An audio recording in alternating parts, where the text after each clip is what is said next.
Well, hello, Dr. Sherry Hamby. We are so thrilled to be talking to you today. Your body of work really precedes you, and we thought we would start off and you could provide a brief introduction of who you are and some of the work that you do. Yeah, sure. Thank you so much for having me here. I'm so delighted to be talking with you today. My name, as you said, is Sherry Hamby. I'm a distinguished research professor of psychology at the University of the South. I'm also the director of LifePath Research Center and the founder and co-chair of a conference called Resilience Con.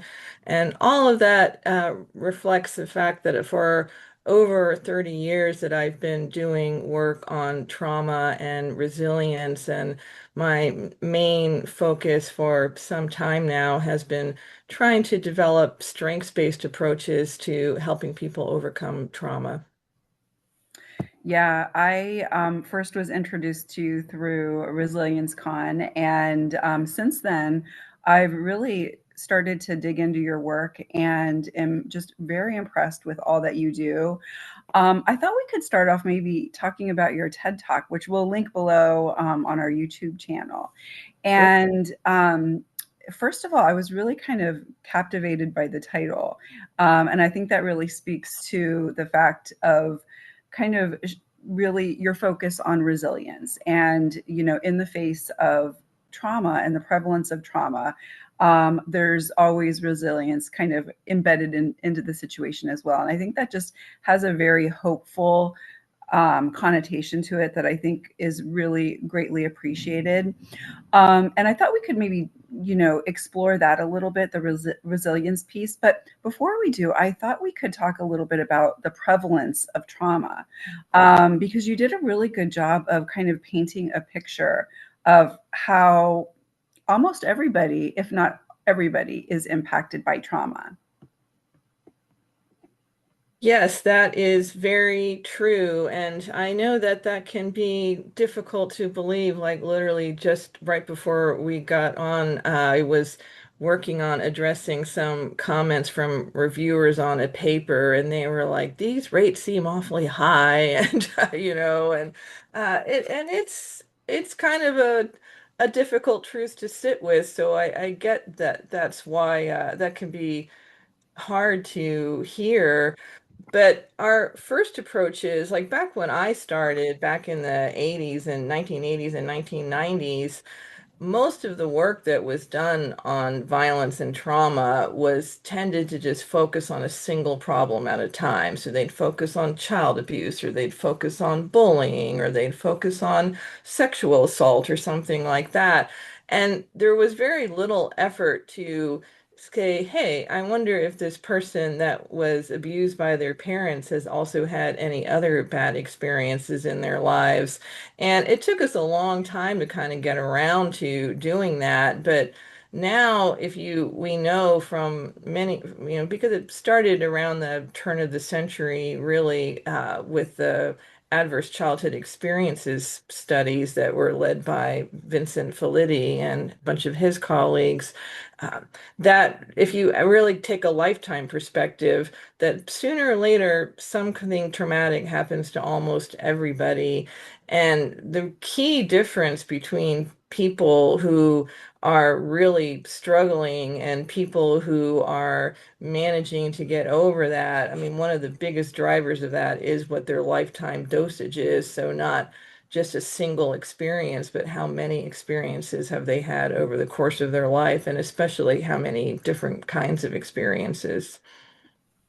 Yeah, that makes sense. In moving from understanding trauma very simplistically, as almost a singular event, or maybe even a series of singular events, as opposed to kind of a composite, and what the impact of the composite does, as well as just the unfurling of it. We can't just look at it as an isolated incident. It has implications that can be really multifaceted. And I think that your engagement in that dialogue and your scholarly contributions really give voice to understanding all the nuance that comes with trauma. Um, One thing that I was really kind of taken by in watching your TED talk was how you discussed that psychologists and some of your professors, it sounded like, almost painted a picture that distanced themselves from trauma. And so the people who are spreading the word, so to speak, you know, having that detached outlook or presentation really does have an impact in terms of how we understand trauma. If we think it's othered, as opposed to exploring that it's something that's maybe universal, that kind of paints a picture that trauma happens to other people, but it doesn't happen to us. And it feels very divisive, and it feels like there's a lot of negative manifestation that can bring. Yes, I think that you've touched on such an important point, and really one of the main messages I'm trying to get out right now, because I do think it has caused a lot of harm in the way that we work with survivors uh, and the way that we talk about it in the field. But if almost everybody's been exposed to trauma, then that also means that almost all psychologists and social workers and physicians and nurses and all the other healthcare providers and first responders out there have also been exposed to trauma too. And honestly, in most professional spaces, it's still very difficult to talk about that and acknowledge that. I mean, it's certainly true for me. My trauma dosage is not zero. I grew up in a home with alcoholic and depressed parents, and so that made for a very chaotic and neglectful family environment, as well as, I mean, these things can be linked to each other. I mean, it left me vulnerable to a lot of other experiences when I was young and even into my young adulthood. I think that is a pretty common pattern that probably a lot of your listeners will be familiar with.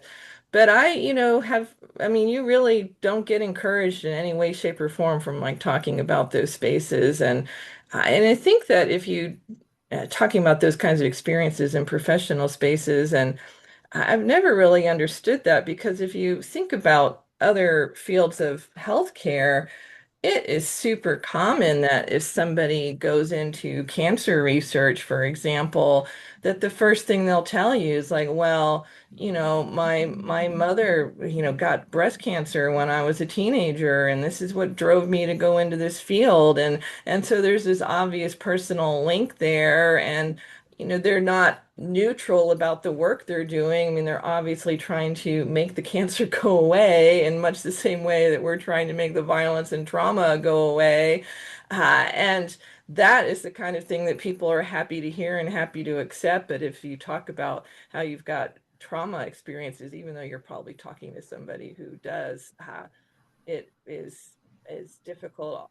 It can be very difficult to acknowledge. And I'm hoping that by doing more to talk about my own experiences and my own story, that I'm making it a little bit easier for other people to talk about this, because I think it's so important. And as you said, it's so important for people in therapy roles in particular, because I think that uh, when we walk around and we see a therapist or somebody else who looks like they're really doing well and really thriving and really have their life together, that we have a tendency to assume, like, well, nothing really bad has happened to them. And I think it actually would be very hopeful and inspiring to a lot of our clients and students and other people we work with to be like, actually, I have gone through some really terrible things too, and I really struggled with that. But, I was able to get through that on the other end, and to just show how that works more for people,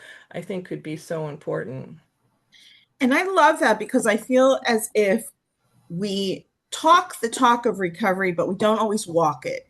And we see that more perhaps in substance use treatment, where we have more peer support or people in recovery. And now we see a growth of peer support in behavioral health generally. But from the clinically uh, educated professionals, sometimes there's a reluctance to share, or maybe an uncertainty about self-disclosure in that way and what that would look like. Yes, I think that is absolutely right. I mean, it's tricky because there is a, I mean, you do have to really have a handle on why you're self-disclosing and when and how you're self-disclosing.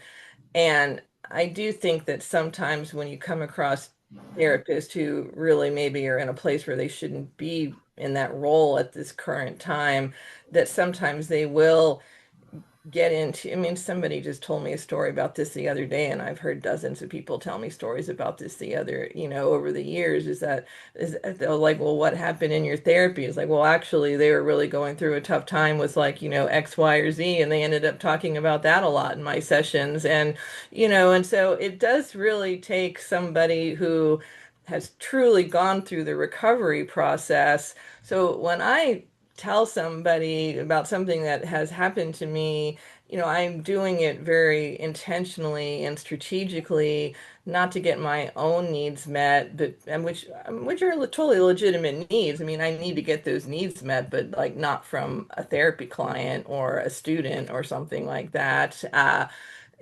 you have to, and I do think that is a very difficult balance to strike, and that people are not getting trained about how to strike that balance or knowing what kinds of things would be uh, helpful to share and when they would be helpful to share them, and what kinds of things that you need to go and get your own help from, either whether you're in therapy yourself or getting it from your own loved ones or whatever the case might be. Yeah, I think that you really strike a balance of self-disclosure in terms of the art form that it is, that it can be really beneficial. Um, the therapist needs to be mindful not to take the spotlight, so to speak, away from the client, um, and to focus on their own healing journey during that moment.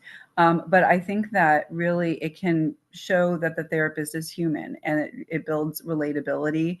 And as I hear you talk, it almost might create a hierarchy if a therapist is kind of feigning, I don't want to say feigning perfection, but if they are maybe presenting in a way that, uh, if unbeknownst to them, they're presenting in a way that alludes to perfection and detachment from trauma, it creates kind of a hierarchy. And I think that can be really problematic. I don't think anybody wants to get treatment from a talking head, just somebody who is the expert in all matters. So I think that you're talking about some really rich components attached to self-disclosure, which I really appreciate. And I think it's important to really encourage people to consider some of these dimensions. Yeah, no, absolutely. And I do think that it is a very nuanced thing. And I mean, it's tough because you're under certain kinds of pressures too, like depending on what career stage you're at. So when I was a young professional myself, I just remember being so concerned about showing everyone that I belonged in this space and that I could perform this role. And I think that naturally kind of pulls for you to display as much competence as you can possibly muster in those situations. And which is what you probably should be doing. But I do think that it can be hard to feel under a lot of pressure to look competent and able to rise to these challenges and be vulnerable at the same time. Like I said, I didn't really see any good role models for that when I was getting trained, and I still think that role models who can do both of those things are can be hard to find. Yeah, I agree. I think that somehow we've come to the conclusion that expertise and vulnerability are mutually exclusive, and they're not. And so I think really that role modeling piece and all that you're doing to really spread the word is so instrumental. Um, And so let's talk a little bit about that in terms of all of your contributions in the field. I feel like we could really kind of zoom in on past, present, and future, because you've done so much and you continue to do so much. Um, I wonder if we could maybe kind of, in terms of our lens, settle in on maybe the pandemic, because I feel like the national, or the worldwide rather, conversation started to shift a little bit in terms of trauma and resilience. I'm wondering what you observed as a research and a scholar and a clinician in terms of the impact of the pandemic on our understanding of trauma and resilience. Sure. Well, if I can just go back for just 1 second, I just want to say that I love the way you phrase that about expertise and vulnerability seeming to be mutually exclusive. I think that is a terrific way of putting what we were just talking about. Um, but in terms of the pandemic, sure. I mean, obviously that really added to the trauma dosage of, almost everybody in the entire world, that we just in terms of thinking about the physiological impact of all of that fear and stress and anxiety and all the social isolation. And I mean, even for people who didn't get sick or didn't even have like a loved one get seriously ill by it. So I think it is, surely, I mean, like one of the most widespread traumatic events then is in my lifetime. Absolutely. I mean, for me, and one of the impacts of it is that it did reduce some of the opposition to this idea that like almost everybody can get exposed to trauma because I'm like, remember the pandemic, like sometimes just lots and lots of people get exposed to trauma. And I feel like we haven't done a very good job of processing and reflecting that, and that we're still in the midst of it. And I don't think that many most things have gone back to the way they were in 2018 or 2019 in terms of how they feel psychologically. And that if I would love us to be a little bit more intentional, and again, just I mean, just talking about role modeling again, I just feel like this is a place where people in our fields, all of our allied fields, could be role modeling more what that was like. Instead, I feel like there's been a fair amount of like stuffing and repressing and moving on, and which I can appreciate that instinct, but uh, and especially in the immediate aftermath of like finally being able to go back to school and work in person and things like that. But I think that we do need to do more processing than we've done as a profession and as a country and as a global community. I mean, at any level you want to mention, really. And I feel like that parallels trauma generally. You get through it and then people, we don't have to talk about that. We're okay. We're moving on. That's in the past. And Yeah. that more into that conversation that in fact that's not the case. I can speak for in the education arena. Well, I guess we all can speak to this. We'll see ramifications of this for the next 12 years with students, depending on Sure. where they were. And so, um, I think in every profession, people could examine that, and just humans in general, where their experience lies. Yes, I mean it's a good example because even a lot of people who you think might be the ones who have the most expertise about how to sort of process and talk about it have tried to move on with business as usual, even though that is very well documented that that is not the best long-term approach for navigating your traumatic experiences. And I love that point because I do some work with families, and I always now start with that. Tell me about the pandemic and your family during the pandemic. Mm, And it's fascinating to hear the child's perspective, the teen's perspective, the parent, the couple, like everybody's different experience. And it's almost like a narrative. Tell me about your experience with that. and we kind of process through that together because that did change family life, either for better, worse, or the same. It did have impact. Yeah, it really has. I mean, and in ways that, like I said, I think we are still unpacking, and I would love to see us invest a little bit more in the unpacking of it. And I think it's wonderful that that's how you're starting. I mean, what a great entrance into talking about larger issues and dynamics in a way that I'm sure, as well as helping them process some of that. It's fascinating how much comes out from that conversation about the pandemic, about family life, about where things are now, and it speaks to the microsystem. What would it be like just to do that with individuals, and then of course the macro level, the society. So I totally get what you're saying and agree. I also would tell you that sometimes when I am with other therapists, they'll say, well, the pandemic's done, so we don't have, just what you said, we don't have to talk about that because we're in 2025. Or I had a therapist recently make a comment about what they called sort of trauma bombing, and that everything's a trauma. And, so I might say, well, this was traumatizing, but that's not a real trauma. And I think that's interesting coming from a therapist, that there's a perception that there's a difference in trauma, which we know.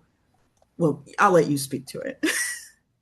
Yeah, it's a big problem that people really want to define trauma in more and more extreme ways as we get more and more evidence about how all of these things are having negative impacts on us, so that it seems like a smaller problem than it is. But I definitely think that it is, one of the biggest problems facing the world today is like how high our trauma doses are. And you know what I often tell people about that, what I think sometimes helps them understand, because they don't want, like maybe like the bullying that they had experienced in school to be put on like the same level as like child abuse or sexual assault or something like that. But as far as we know, our bodies don't have different systems for responding to those different kinds of stressors. That if a bear is chasing you, that like basically you're having the same physiological response as if you're getting bullied or assaulted or whatever the case, or fearing for your life in a pandemic when we were all like afraid of our groceries and our mail and things like that. And so we're doing the same things, like our heart's racing, we're releasing adrenaline and cortisol and stress hormones. We're, shutting down things like digestion to like put more energy. It's like all of that kind of stuff is like happening the same, more or less the same way, like every time. And it's those kinds of things that contribute to what you're probably familiar with these terms with what's called allostatic load. And over time, your allostatic load is what really we now think is the main contributor to some of the long-term effects we see of trauma on elements of physical health that are not direct injuries at the time. So how there's higher rates of heart disease and cancer and things that you wouldn't necessarily think are diabetes, like linked to trauma at all. It's from that burden of sort of chronic overexposure to stress. And so any kind of experience that is leading to that sort of full-on stress response in you is going to be contributing to your allostatic load. Honestly, whether these people want to call it traumatic or minimize it in their own minds, if their pulse is still racing and their hormones are still surging, then, it's a trauma, whether they want to say it is or not. Yes. It's so interesting, just to listen to this dialogue and realize that I think that we as individuals and as a society really do itemize trauma, and we judge trauma in terms of what's more traumatic, what's less traumatic. We feel guilty for maybe venting about trauma that might be lesser, what quote unquote lesser than somebody else's trauma. And I wonder why we do that as humans. And I wonder if it's connected to what both of you were talking about in terms of maybe that social push to adapt as opposed to process. Um, why is that something that's reinforced at the macro level? Is it something that is a human tendency? I wonder why we do this. I mean, I think there's a lot of answers to that question. I do think that a lot of people feel very stretched thin, and that we do have, I mean, especially in the United States, it's very difficult to access healthcare. It's very difficult to access psychotherapy. I mean, in the United States, it's even difficult. I mean, maybe it's not the way you would normally put it, but it's even difficult to access things like vacation. And we're just not very good about allowing space for these kinds of things. And I think as we've shifted more and more to just this focus on productivity and just stripping away a lot of the public goods, not, I mean, not just the social safety net, because I think that that's the way people often put it, but I think it's just like this concept of third spaces, where I think is a good way to think about it. You might know Ray Oldenburg's concept of third spaces, where there just used to be more public squares, more parks, more coffee shops or if you think about it like the tradition of the British pub in England, places where for no money or very little money, you could go and hang out and just enjoy and have some downtime. And, we've gotten, I mean, he originally started writing about that, I think back in the 1990s or certainly the late 20th century, and already was bemoaning the loss of like so much civic life of things like, I mean, there's like famous sort of like bowling alone thing, like the loss of like Rotary clubs and bowling leagues and things like that. And I think that all of that stuff makes it so hard. I mean, people are just commuting and they're rushing around and uh, they're trying to make ends meet, and so most of the population in the U.S. is over half is living paycheck to paycheck, and I know we've just gotten to where we feel like it has to be that way, but it really doesn't have to be that way. I mean, that's just been a very intentional choice about how we are organizing our economy and our communities and who we're letting make decisions about things and what they're counting, which is mostly profit margins is like the only main factor instead of community well-being or employee well-being. And so I think most of that is really a systemic problem, and that we have to start focusing more on community goods and community well-being to make it more possible for people to do this kind of work, or just to, even get a little bit of downtime.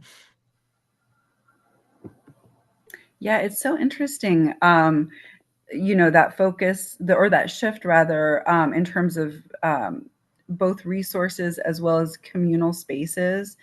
I'm even thinking about, speaking of the pandemic, how things have become more digitized, like those communal spaces, and what the impact is. Like, let's say the work dynamic, work families, or, I think about, pre-pandemic, people would just pop into each other's office if there was a moment, a free moment, and talk about things, or maybe, kvetch about, what's going on in their lives. Whereas if you're working remotely now, it's harder. If you have back-to-back, let's say, Zoom meetings, you're going to have the productive meeting, and then you're going to log off. You're not going to just share some of those, goings on. So it's more productive, and it leaves less space for some of those like casual but meaningful encounters. Yes, I absolutely. I mean, just like any tool, it's got its pros and cons. I mean, obviously, here we are meeting over Zoom right now. And so, in some ways, I think it has offered opportunities for connection.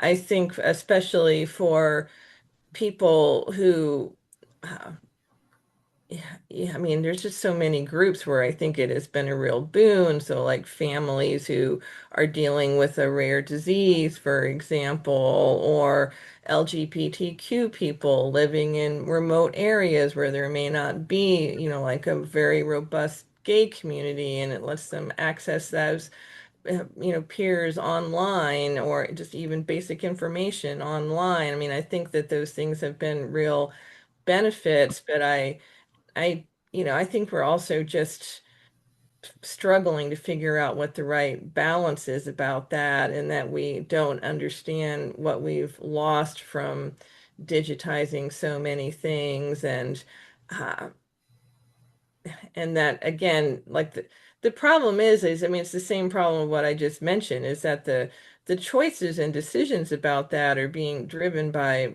profit motives, and uh, not by some discussion at any level. I mean, at local community level, or at local or at individual family, or like broader societal levels of like what's helpful and what's not. And there's so it just thinks there's obviously like all this, misinformation and propaganda and things like that coming out too, as well as the isolating forces of it and the addictive forces of people just, clicking through videos one after the other, and not connecting with people. And I think that has come with a lot of losses, and that those companies don't really have to factor in those losses into their balance sheets, and nobody else is really factoring them in some way that is reining those forces in, I think, as they ought to be.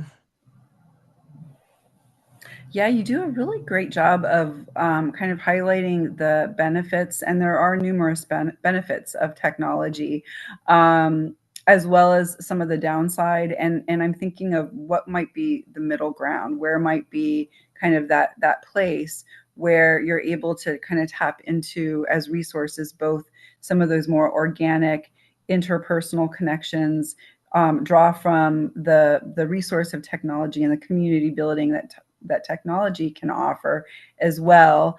What might that middle space look like? And then I think about AI kind of storming through our lives. And, when you think, Sherry, of kind of some of those future implications, especially as it pertains to maybe human connection, trauma, resilience, what are some thoughts that come to your mind? Yeah, I mean, it's hard not to just feel very anxious and worried about like what this is going to be. And I know that that is the way that people often respond to new technology. I think it's going to be hard to predict what the outcomes of that are going to be. I mean, in terms specifically on and trauma and resilience, I worry more, I guess, about it being I mean, right now it is certainly like sources of misinformation. I mean, I think in terms of personally, the way it's affecting my world is that it's just leading to a lot of junk science, and it's getting harder and harder to like filter out what is being produced with AI, or like what people are citing. Just like that news story about the books of the summer, when I think almost all the books of the summer in some article were books that didn't really exist. And uh, we're struggling with that in science too, that people are not. I mean, right now the level that it's at is not very good for a lot of those kinds of uses. It's just making stuff up, and people are not necessarily having the background and skills they need to tell when it's making stuff up and when it's not making stuff up. And um, so I think we're still trying to figure out how that is going to happen. I mean, and of course, you've probably heard some of the stuff about how people are using it for therapy and for even, trying to uh, create proxies of close relationships. And again, I mean, I guess this is what I would go back to what we were talking about a little while ago, is that those are very legitimate needs, and it's very sad that people don't have other access to that. And I guess that's one of the things that I'm trying to do now, is I am really, when I first started in this field, people, I mean, they still do. They just talk all the time about how we have to get our work like out of the ivory tower, and you still hear people say that all the time. But now, and it took me longer to realize that than I think it should have, because I've been doing this for over 30 years now. And I realized that like 30 years have gone by and people keep talking about how we need to get what we're doing like out of the ivory tower. But it's not any more out of the ivory tower than it was 30 years ago. And then aside from paying some occasional lip service to how it would be great if that happened, that there's not really anything built in. I mean, this is like another system issue. There's nothing really built into the system of how people get rewarded and incentivized for doing their work. And so that is a lot of what I'm trying to shift my focus on now, is just thinking about, they think there's just been so much great progress made about figuring out what helps people overcome trauma. And we really have made huge strides since when I got trained 30 some years ago. And I just would wish that more people could get that. And some of the great news about that is that a lot of the things that are very beneficial are things that you don't have to have a professional. I mean, it's great if you can access that, certainly by all means, but if you can't, you can do mindfulness or journaling or forest bathing or lots of these other things that are very beneficial for people without having to access that. And I hope that if we put some more resources into that, that people could do better than having to get a pretend therapist on AI. Yeah, I think that's really interesting. I hadn't quite thought about it that way. Obviously I've heard about the Ivy Tower, and I think there's a drive to make things more accessible to the general public, which I think is very meaningful. But kind of in reflecting on what you said, you mentioned that we're no farther progressed now than we were 30 years ago in that realm. And in fact, with AI, people are accessing misinformation as opposed to a more accessible version of maybe research and scholarship. Would you say that kind of is is the case? Uh, yeah, I think that it's very hard, and people do need safe spaces, and I think that we could be doing a lot more as a field to create safe spaces for people to share their stories. And I suppose in some level that if you know typing it into a computer is the only safe space you can find, that may, at least in some cases, be better than nothing. But it's just that the problem is that you don't know what the AI, I mean, just like journaling. I mean, you can journal on your computer. The problem is, of course, is that we just don't know what the AI is saying back, and there have already been numerous documented cases of them saying incredibly problematic things. Uh, and the people who are in charge of programming those AIs are, again, like, they're not necessarily doing that with the well-being of the community, like, first and foremost in their mind. And uh, or even trying to create a therapist intentionally is as so much as just created something that will answer something you say something to, it'll say something back to you. Yeah, I like your kind of reflections, and you mentioned the word stories, like a safe space to tell stories, which that feels so organic and real to me, and it feels like a place where we want to go. Um, It's interesting because as therapists, we keep hearing that if we keep ignoring AI in the therapy realm, it's going to all of a sudden steamroll over all of us. And so I just, it's hard to digest that. I don't know what you think in terms of like how can a therapist what should a therapist be doing to prepare for that world, or as an extrapolation, maybe even how can people prepare for that? But do you have any thoughts about the therapeutic space or the academic space in terms of preparing for, AI to kind of steamroll or take over, or not to sound too, sci-fi-ish? Yeah, I mean, honestly, I wish I knew the answer to that question in a in a really like deep way. I mean, I could probably speak more to education. I mean, I can tell you what I've done, which is I have changed, and I do think a lot of my colleagues have done this too, that we've changed the kinds of assignments that we are doing and send turned it into things that can't as easily be done over AI. I mean, some people are just going back to like the blue books that that we used when I was in school, which are just the little testing pamphlets that you have to hand write your answers to because those can't be cracked. I mean, I think that, to some extent, I mean, it's to some extent that might, I mean, again, it's not an intentional consequence because people who made this stuff were not thinking about how to make education better or therapy better, but I think that it could have some silver linings to it that if people are doing more experiential work, that they are, um, doing work where everybody is kind of working together and seeing instead of just like being given a whole pile of readings and then like write a paper on that. Well, that's the sort of thing that AI can very easily do.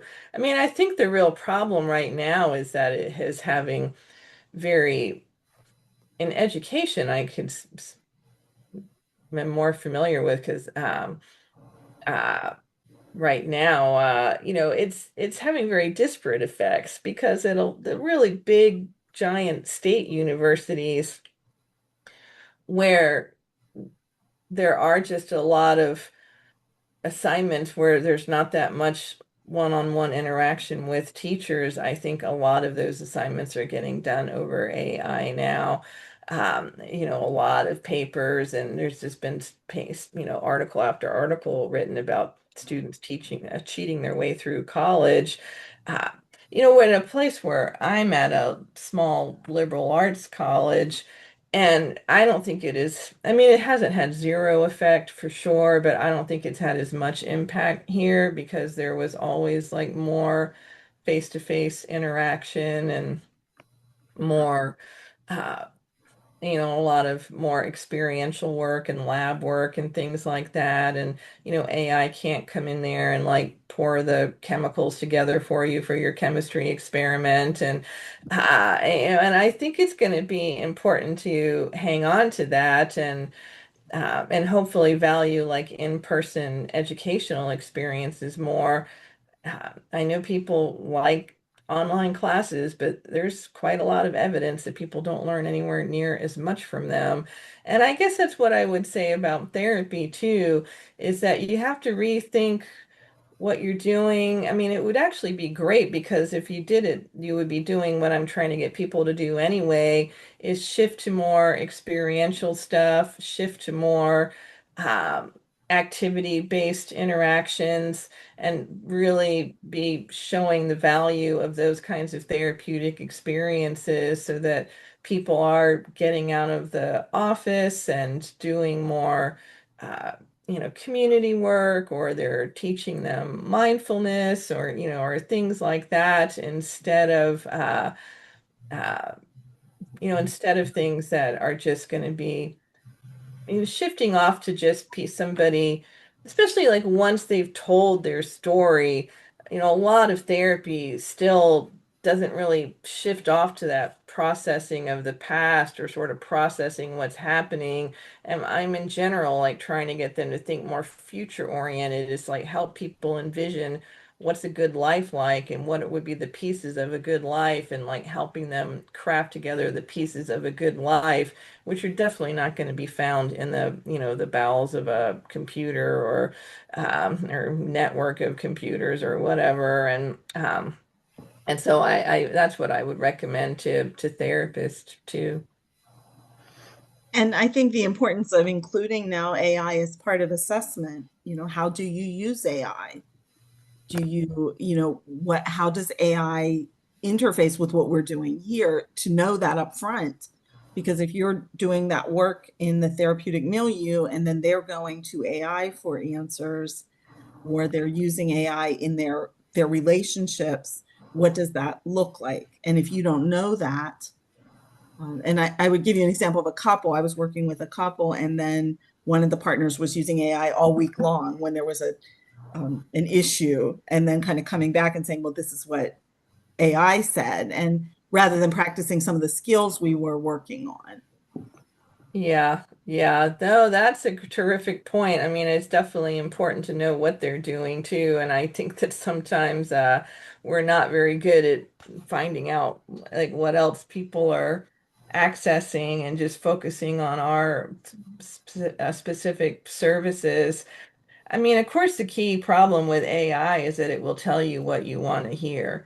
Like it's okay if I get my way this time, right? And AI will be like, yeah, right. I mean, or even if it says no the first time, but I really want to get my way and I think it's really important. Well, if you really want to get your way and you think it's really important, then you should get your way. I mean, it's just doing, this, it's just following the social scripts of conversations. It doesn't know anything. I mean, these AI machines actually don't even know as much as like your Alexa or whatever, because they're just trying to create a smoothly flowing conversational script. They're not going and checking the truth value of what they said. I mean, that's where those phony book titles came up with. It said, come up with some new books, and it wasn't going and searching, Barnes and Noble or Amazon or Bookshop or wherever, and like looking at the list of new releases and then doing some big review of that and then synthesizing all of that.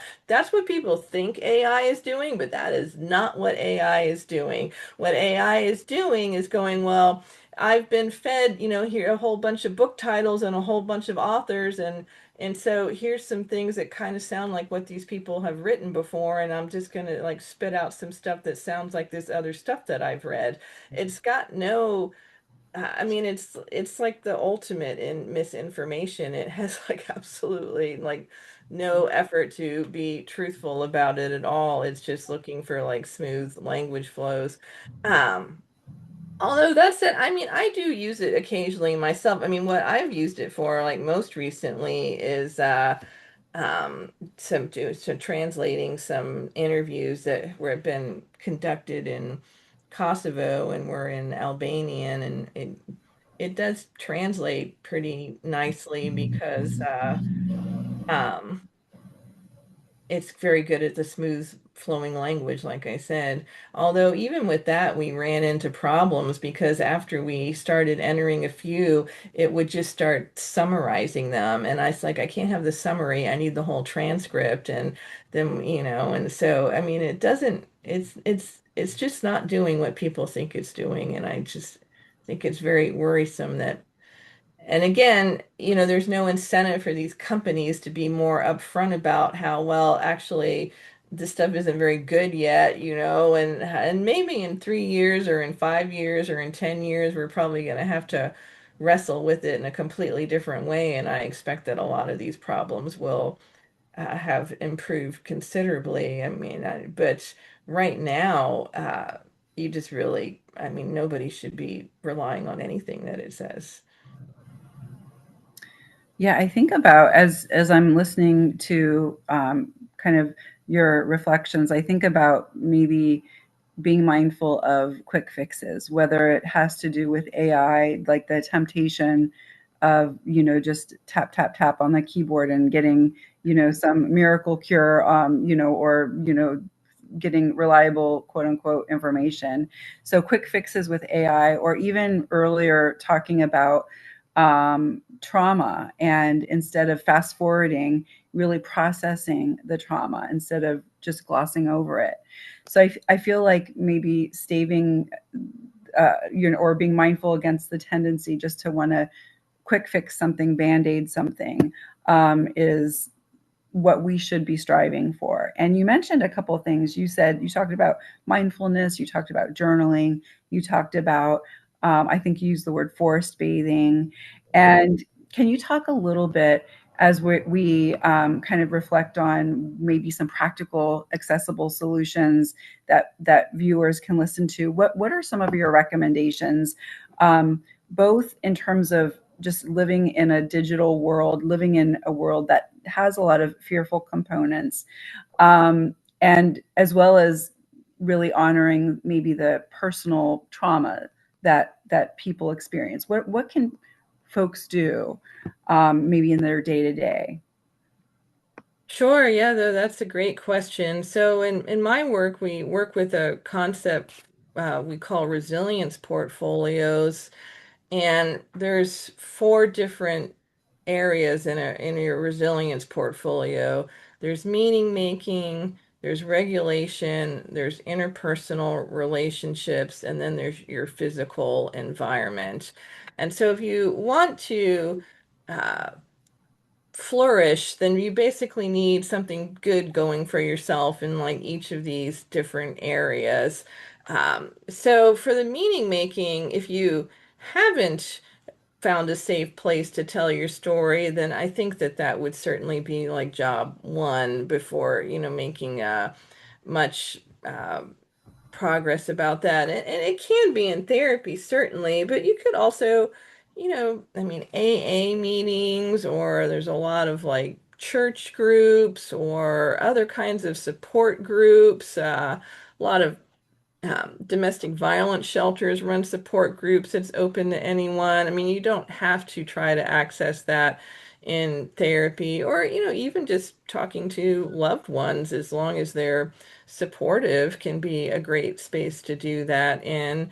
Um, and then beyond that, like really trying to find some kind of sense of purpose in life, which is just connecting to something bigger than yourself, which usually comes from connecting to some kind of role or mission or set of beliefs. So for me, I'm a mom. I mean, I get a lot of meaning out of that role, and I'm a teacher. And then also my mission is to reduce the global burden of trauma. And so just a lot of my life, honestly, is like organized around my work around that mission. For regulation, any kind of breath and body work is good. So mindfulness, yoga, exercise, I mean, those are all really great. For the physical environment, the one that by far and away has the most evidence, and I think also speaks to what you're talking about with digitization, is contact with green and blue spaces. So natural spaces, whether it's forest or parks or oceans or lakes, and I mean, honestly, it's just amazing. And then this forest bathing concept, that's called Shinrin Yoku in Japanese, which is where it originated. And it's just, getting out into natural spaces. And you don't even have to, I mean, the forest bathing concept, is just that you don't even have to be like exercising or doing some sort of purposeful activity out there. You can just be spending time and benefiting from, I mean, there's, would go into it, but there's just quite a lot of evidence that there's a lot of physiological benefits, and that a lot of us are quite nature starved, and if you can't easily access that, you can even bring them into your own home. So even like house plants or things like that, real house plants, not plastic ones, and then for interpersonal relationships. Honestly, I think like I mean, a lot of times in the therapy world, we talk a lot about social support. Uh, but one of the things that we're finding is that we really should be shifting more to this idea of like social leisure and just making sure that people have strong social networks and that I mean, and of course, this ends up having feedback benefits too. So you're helping the other people you're in relationship with, and you're helping your communities if you're getting involved in things. So, uh, just spending time with your friends, reconnecting, I mean, if not with toxic people in your life, obviously, but with loved ones, whether they're family or friends, or with community groups or organizations, or getting back to those bowling leagues or whatever the case may be. For right now, my students and we are running a letter writing program at the public library near here, where we are just bringing cards and envelopes and stamps and just encouraging. It's mostly young people who are participating just to write actual letters. I mean, they really enjoy doing it. I mean, I'm surprised how many even teenagers we've had doing it, because it can be very hard to talk the teenagers into doing things. Um, but and a lot of them they don't know where the stamp goes on an envelope and things like that, but they really have just, I mean, they have taken to it wonderfully. And I just think even simple things like that can help strengthen people's social networks, so that if they do have a bad experience, what I always tell people is that you don't want to have to introduce yourself to your neighbor at the first time you're asking for like a ride to the hospital because, something has happened. And, so that you need to be investing in building those social networks, and they can be digital too, but they should not only be digital. Like, you need like ones that you have like real physical interactions with as well.